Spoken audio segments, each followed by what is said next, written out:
Today we are going over calorie tracking. Is it right for you, not right for you, and just how to go about it one if you do decide that it is for you. To track or not to track. So the first question we have to ask is tracking right for you? A couple questions. Do you think it is sustainable for you long term? Is it not sustainable for you long term? Is it something you've tried before and was just something that you can never stick with?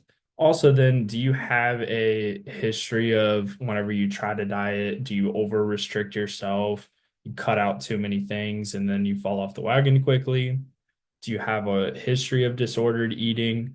And if you do those things, you can either decide to not track, or if you track, what needs to be different this time. You have to look at tracking as a way of not taking things away from you, but just kind of getting your eating in order. If you have a certain calorie range, you may want to fit in some of your favorite foods, some sweets, whatever, so you don't over restrict yourself, so you're not having disordered eating patterns where you're limiting things or you're destroying your social life by not going out to eat, that kind of stuff. I know whenever I first started tracking, I had that issue. I was crazy about it. I was not going out to eat. If I went on a family vacation, I would go to the grocery store, buy my own groceries. I would not eat what anybody else was eating for dinner. Thanksgiving, I would eat my own meals. It was pretty crazy. So if you're going to track, it's important to not let it take over your life. Now I'm very, very healthy about my tracking. If I decide I want canes or something, I'm gonna get canes and I'm just gonna put it in my app so I know what it looks like. And it doesn't have that emotional effect on me that it once had. So if you can do it in a way where you're not gonna get emotional about it, you're not gonna take some of the joys out of your life away, then by all means, it's good to get your eating in order and be able to look at everything and see the numbers. And then if you do decide to track, there's a couple of different apps. I use MyFitnessPal. I know right now they're trying to make you pay for a lot of stuff that they once gave for free. So some people are changing to other apps. So there's Lose It, Calorie Counter, Macro Factor, MyPlate. All of them work pretty well. So just kind of preference and what you prefer. Now, if you are gonna track, you want to find your calorie goal.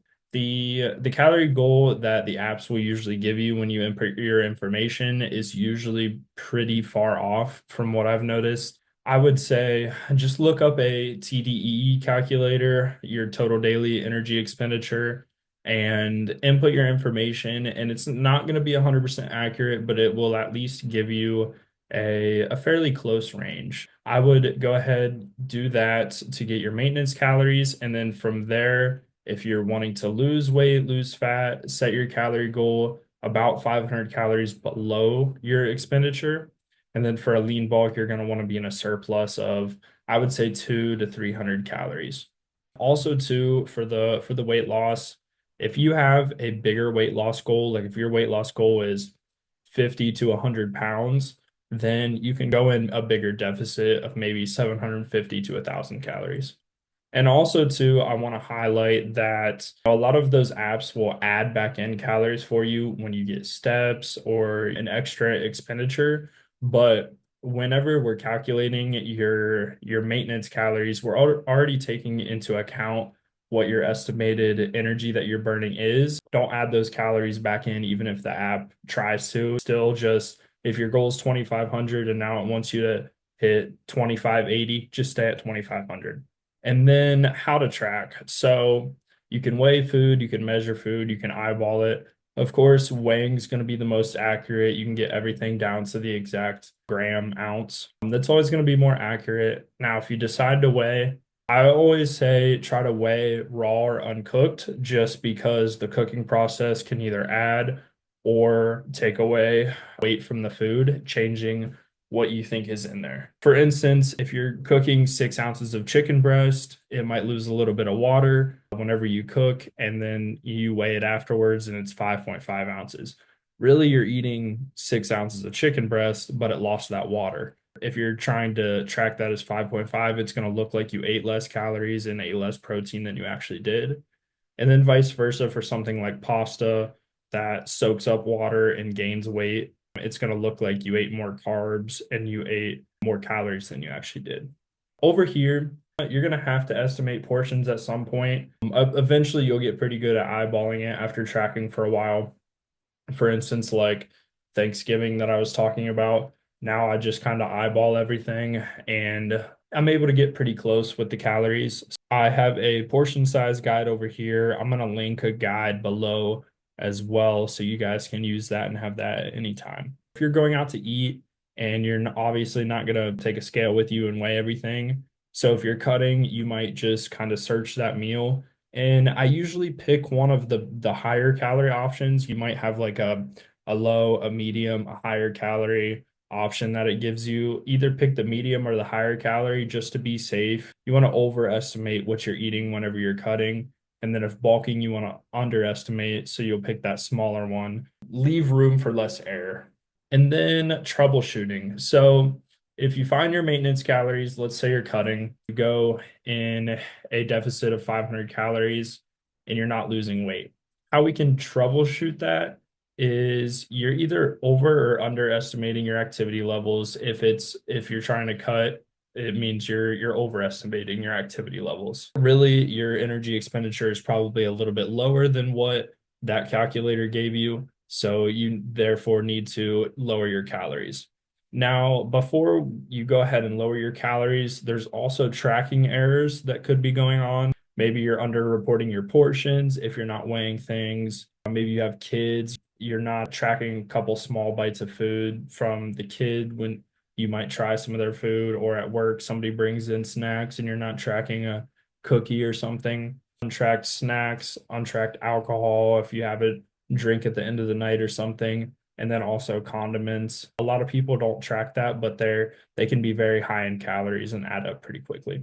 It's also important to be patient. There's a thing that I like to call the whoosh effect. What I'll often see is, especially if you've been losing weight for a little bit of time now, they might be actually burning body fat and losing body fat, but their weight's staying the same for a good 2 to 4 weeks.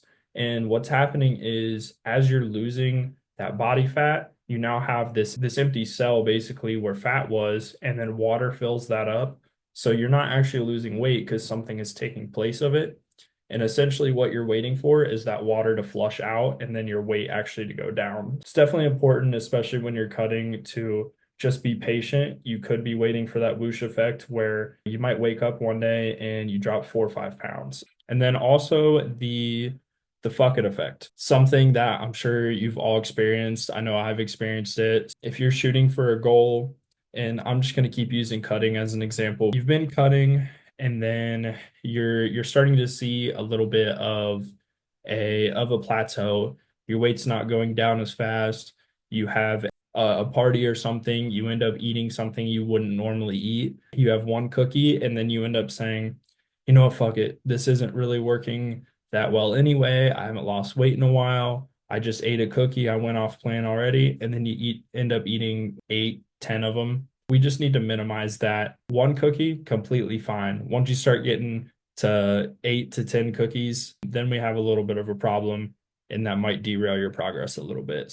And then what other options are there if you decide not to track? Food journaling, which is essentially tracking, but just writing it down. You may not actually be looking at the numbers, but you're just visually seeing the foods that you're intaking. Are they mostly whole foods, healthy foods, or are they processed junk food?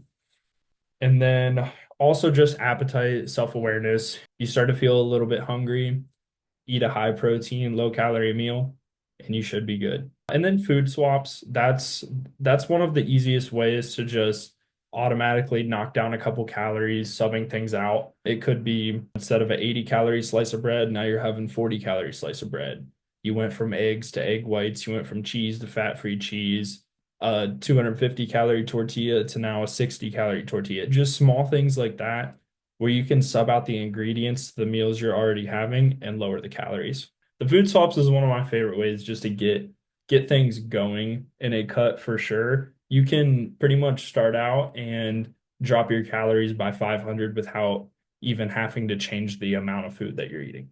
If you have any questions about tracking or you would like to set up a time to talk where we can go over your specific calorie goal, where you need to be at in your macros as well, we can definitely do that. Set up a time to talk below and we'll hop on there and go out over everything. If that is you, then I will talk to you soon. And if not, I will see you in the next module.